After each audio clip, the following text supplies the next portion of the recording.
As a real estate agent, number one question I get asked is, how much money do I need to buy an apartment in New York City? Well, knowing how much money you need is important, but going into this process with the right mindset and following the right step-by-step process is as important as knowing how much money you need. What is up, everyone? My name is Sargis, a licensed real estate agent based here in New York City, and welcome to another New York City real estate video. My goal is to be a resource for you and provide you as much information as I can about New York City real estate. In this video, we'll talk about the complete step-by-step process of buying an apartment or a house in New York City and the timeline it takes to go through each step. If you're looking to buy an apartment or a house in another state, some of the steps are the same no matter where you are in the country, and some of the things are New York City unique things. So you might as well keep watching this to see what is it that New York City does it differently. Who knows, maybe one day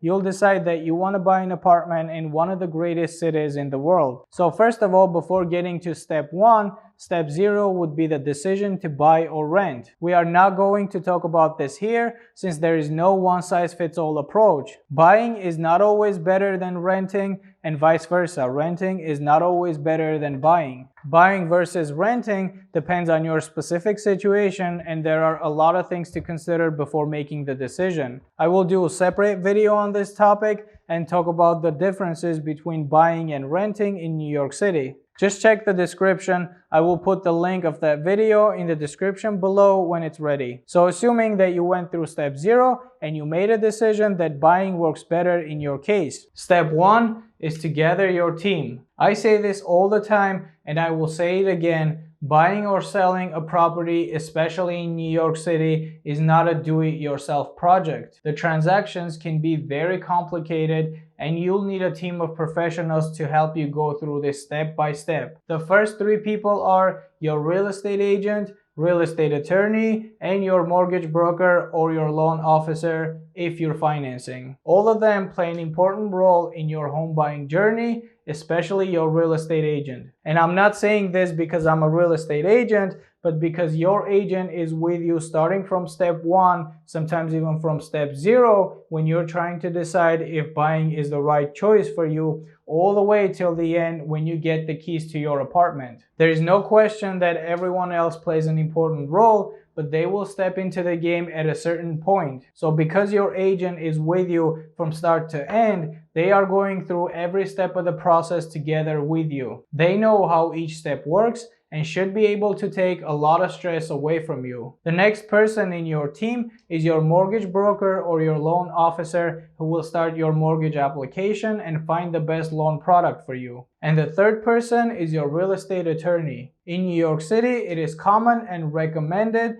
that buyers and sellers are represented by an attorney. In some states, the purchase contracts are handled by the agents and the closings are done through escrow companies. But here is different. We'll talk more about this later. And then depending on the area and the type of the property you're looking to buy, you might need to have a home inspector, an insurance agent, a contractor, or an architect ready. In step 1, you'll start to discuss your needs with your real estate agent. Make sure that you work with a pro agent. 2 biggest fears that the buyers are facing are, what if I overpay for the property, or what if I miss out on a great deal? A pro real estate agent can save you tens and thousands of dollars or even hundreds and thousands of dollars if they can find and negotiate the best possible deal for you. Even though as a buyer, you do not directly pay any commission to your agent, since typically a real estate commission is paid by the seller of the home and is split between the buyers and sellers brokers,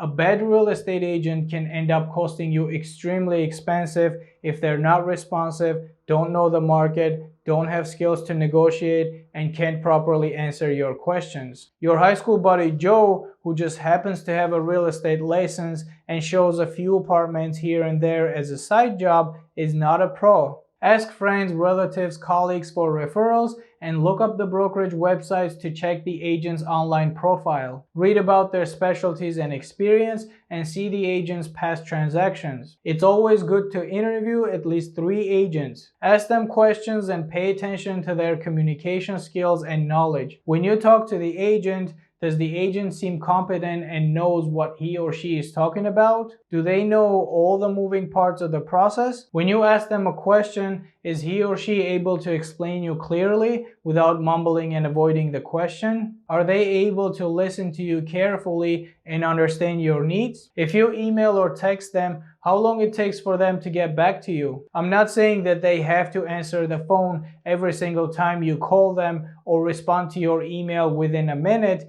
but just pay attention to the timing. You can imagine how many people are in this industry that takes days and weeks to respond to an email and they never pick up the phone. By interviewing a few agents, you'll be able to see the differences between them and you'll get a sense of which one of them is the right fit for you. I should probably make a separate video on how to choose a real estate agent. Yeah, I'll do it later. Once you know the agent that you're going to work with, at this stage you and your agent, or Joe if you still decided to hire Joe, are going to have a detailed conversation to understand what exactly you're looking for and discuss your finances. Your real estate agent should be able to explain you each step of the process, provide all the market data you need to know, explain how New York City real estate works and the differences between the types of the buildings, such as condos, co-ops, condos, pros and cons of each, and figure out which one works best in your situation. At this point, you should already know what type of property you're buying, how many bedrooms, bathrooms, the location, and the amenities that you absolutely need. Typical amenities in New York City are full-time doorman, parking garage, laundry in the building, rooftop, outdoor terrace, gym, pool, kids playroom, common lounge area, library, and so on. Now we're going to step number 2, and that would be determine your budget. When it comes to determining your budget,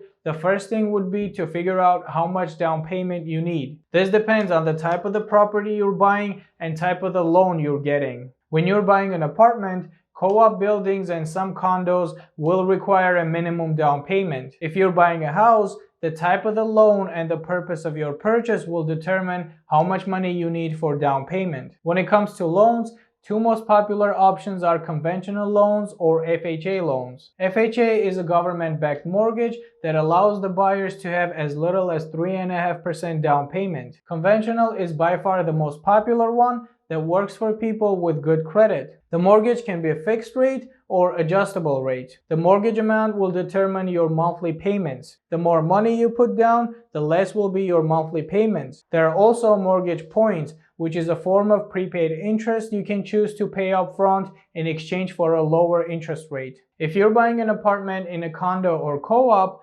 lenders have certain guidelines when it comes to the buildings as well, and the buildings have to satisfy all the requirements in order for the lender to finance in that specific building. These are the conversations that you will have with your mortgage broker or your loan officer to figure out which loan product works for you the best. You also need to be careful with your future monthly expenses associated with owning that property. Besides your mortgage payments, condos, co-ops, and condos have monthly costs as well. For co-ops, it's called maintenance, and for condos in New York City, it's called common charges, also known as HOA. And depending on the building, there can be temporary monthly assessments as well. You will also need to budget for your closing costs. In this step, you are getting pre-approved for your mortgage. This means that your mortgage broker or your loan officer will run your credit and check all the necessary documents. Typical things that you will need to provide them are your pay stubs, bank statements, tax returns, W-2 forms. They will take a look at your assets, liabilities, verify your employment, determine your debt-to-income ratio, which is a percentage of how much money you make in relation to your debts, including your future housing expenses. There are a lot of things that go into this, and at this stage you will receive a piece of paper that says you are pre-approved. Your pre-approval letter will specify the amount of mortgage that you're qualified for, your mortgage term, your interest rate, and the type of interest rate. It can be fixed rate or adjustable rate. Great! Now we have a pre-approval letter. One thing to be careful of when determining your budget is how much money you can actually afford, not how much money you're qualified for. A lot of times you will be qualified for way more than you should be spending. It's important to be responsible with your budget. Step number 3 is home search. This step will usually take anywhere between 2 to 4 weeks. Now you know your budget, what type of building works for you the best, the location you want to be in, how many bedrooms, bathrooms, and what are the amenities that you absolutely need. One thing that is very unique to New York City is because the vast majority of the buildings here are co-ops, the chances are high that your desired apartment will be in a co-op building. And co-ops have their own requirements, which most of the time are more strict than the requirements of the banks when it comes to your financial qualifications. So it doesn't matter if your lender qualifies you for a mortgage with 20% down payment. If the co-op has 30% down payment requirement,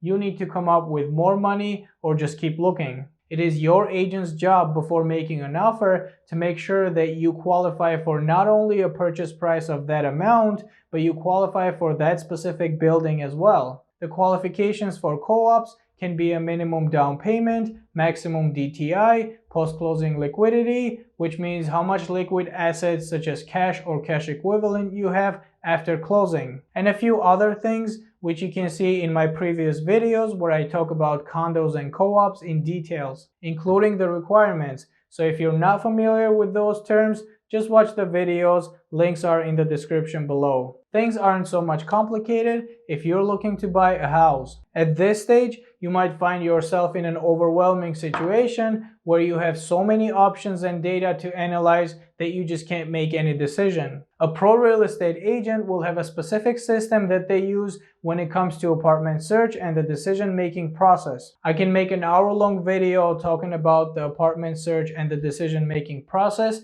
but the purpose of this video is to go through every step so you can see how the process works from the beginning till the end. Assuming by the end of 4th week, you found an apartment or a house you like, and now it's time to make an offer. 2 to 4 weeks is the most common I see, but depending on the buyer's needs and the market, it can even take a few days or more than 4 weeks. Step 4 is making an offer. As soon as you find that beautiful apartment or a house that is ideal for you, chances are that other people are also interested in it. That's why it's important to have everything ready to make an offer prior to starting your home search. If you're financing, typically you'll need to provide your bank statement showing the proof of funds for down payment and closing costs, a pre-approval letter from the bank showing that you're qualified for the mortgage, and if you're buying an apartment in a co-op, it's important for your agent to have your financial statements ready as well that shows your DTI and post-closing liquidity. This will make the seller comfortable with you, knowing that you're a qualified buyer for that specific building. And generally, I always recommend to submit a letter as well. Just write a little bit about yourself,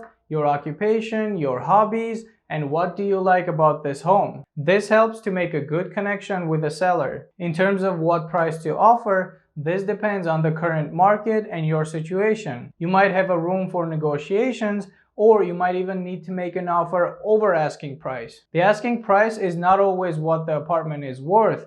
The asking price is just what the seller thinks it's worth. In some cases, it might be underpriced if the seller needs to sell it quickly, or maybe they didn't do enough market analysis to figure out the market value. So offering over asking price doesn't automatically mean that you're overpaying. It all depends on the competition and your needs. Also, your agent should provide you the recent comparable sales in your market, which will help you to decide your offering price. In order for your offer to stand out, it is always helpful if your agent can talk to the listing agent and find out as much information as possible about the seller's situation, so your offer can be as close as possible to what they're looking to get. Not only the price, but also a closing timeline, inclusions and exclusions, contingencies, and so on. This is the step where the experience and skills of your agent will help you to get the best possible deal. This can take a few hours up to a week while your agent and the seller's agent are going back and forth with the negotiations,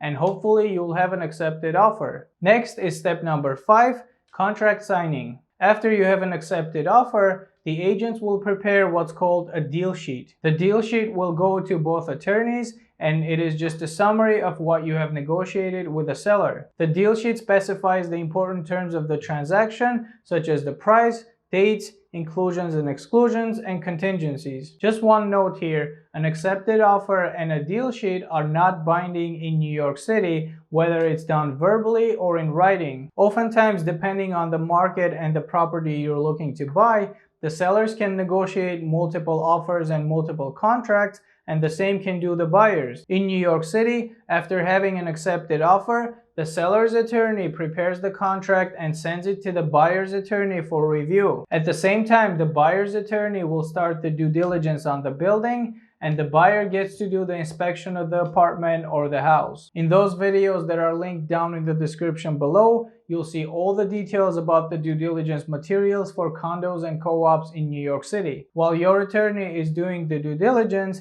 you have the time to do an inspection. Depending on the type of property you're buying, you might be okay with just one general inspection, or you might need to do multiple inspections. More details about condo and co-op inspections are also covered in my previous videos. If you're buying a house, you will be responsible for everything. A lot of times it makes sense to spend a little bit more money and do more than one inspection when you're buying a house. The inspection report will highlight all minor and major problems that you should be aware of. Make sure that you understand all the costs that you might be liable for in the future. Almost always there are a few issues that the inspection will discover, and this can be the second round of negotiations with the sellers, asking for those items to be repaired before the closing or for money back for you to make those repairs. But be careful when doing this. Negotiations for inspection issues largely depend on how competitive the market you're buying in is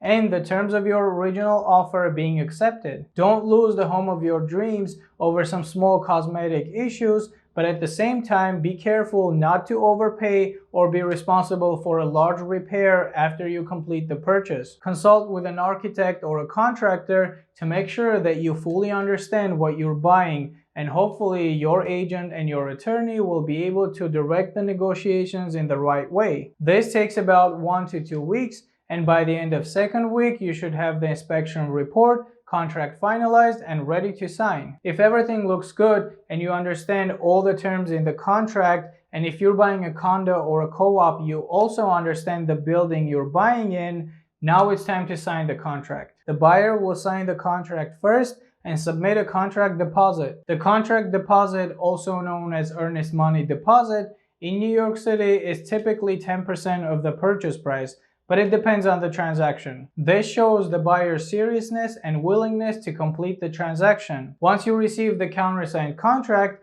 now you are officially in contract, and at this point in time, no one else can purchase the property. At this stage, it is important to act quickly and in good faith, because until both parties have signed the contract, neither party is obligated to complete the sales transaction. We are moving to step number 6. This is the mortgage application step. So if you're purchasing all cash, you just skip this. If you're financing, as soon as you have a signed contract, now we're going back to your mortgage broker or your loan officer to finalize your loan. Finalizing means that at this stage you are going to get what's called a loan commitment letter. Your loan officer will make one nice big package of all your documents that verify your assets, employment. It will include your pay stubs, W-2 forms, tax returns, bank statements, credit reports, purchase contracts, and whatever else they require from you. They might ask you for an updated pay stub or a bank statement,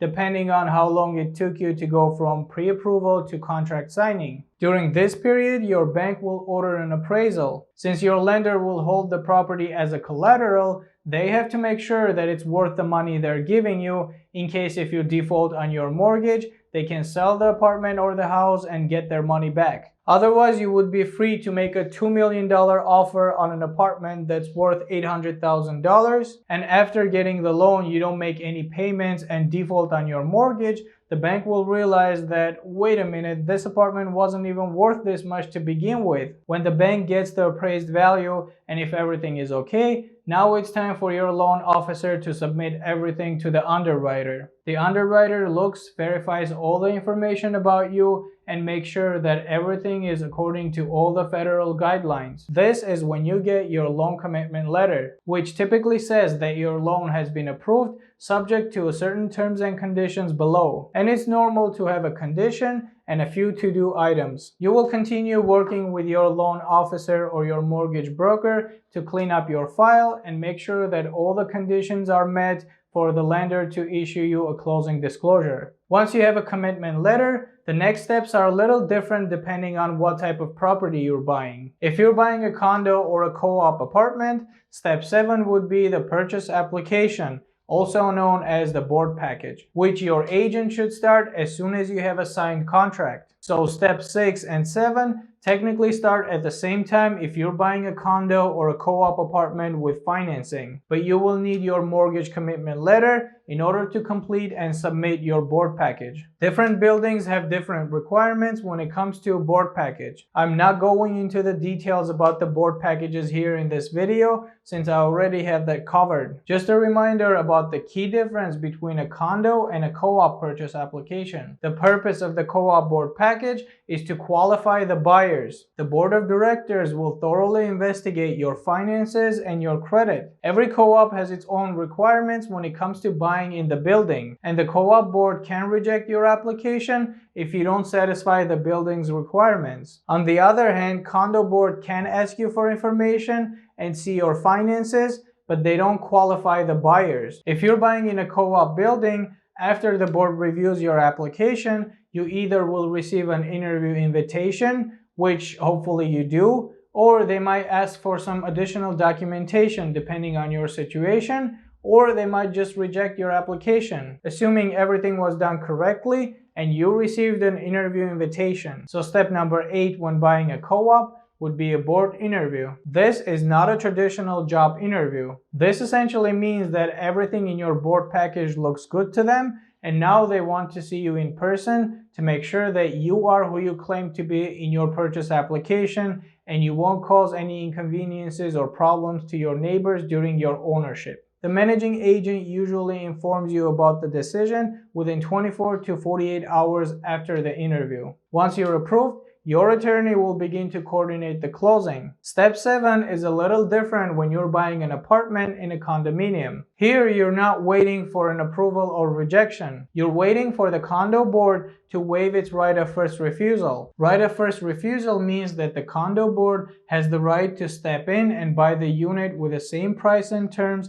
as agreed by the buyer and seller. When you submit your application, the board typically has 30 days to issue the waiver, meaning they are not going to buy the unit and give you a green light to proceed to the closing table. There is no interview process for condos. You can watch the details on step 7 and 8 for condos and co-ops in my videos linked down in the description below. And if you're buying a house, you'll just skip the steps 7 and 8, and after getting a commitment letter, you'll go to the next step. Step 7 and 8 for co-ops, depending on the building, can take anywhere between 5 to 8 weeks for you to receive the board approval. For condos, since typically the board has 30-day limit to waive its right of first refusal, step 7 can take anywhere between 3 to 6 weeks. After you're approved by the co-op board or the condo board waives its right of first refusal, if you're buying an apartment in a condominium, or if you're buying a house, after getting your commitment letter, the attorneys will start preparing for closing. At this time, hopefully your mortgage is finalized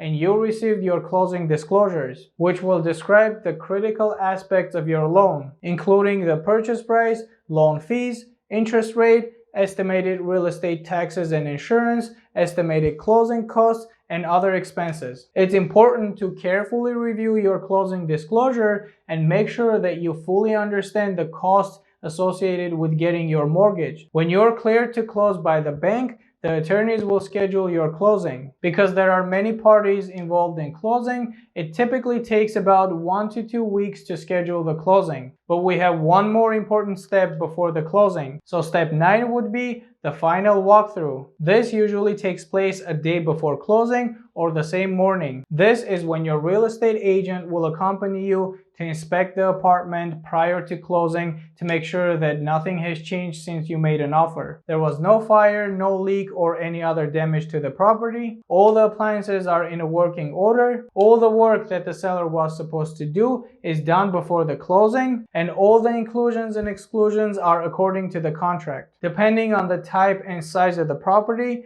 This can take anywhere between 15 to 20 minutes or up to 5-6 hours. When you confirm that everything is good, the last step would be the closing. In summary, the total process from having an accepted offer all the way to close can take anywhere between 30 to 120 days before you can move into your apartment, depending on your specific situation, on the type of the property you're looking to buy, and many other factors. That's why it is vital to have a great team of professionals such as your real estate agent, your real estate attorney, your mortgage broker, or your loan officer who will help you go through this transaction step by step and make sure that you won't overpay or miss out on a great deal because you weren't prepared. And if you have the right team of professionals, they will make the whole journey fun and enjoyable experience for you. And one last thing, after hours and days of planning, filming, and editing, all I ask is just one like if you got any value from this video. Thanks for watching. Until next time.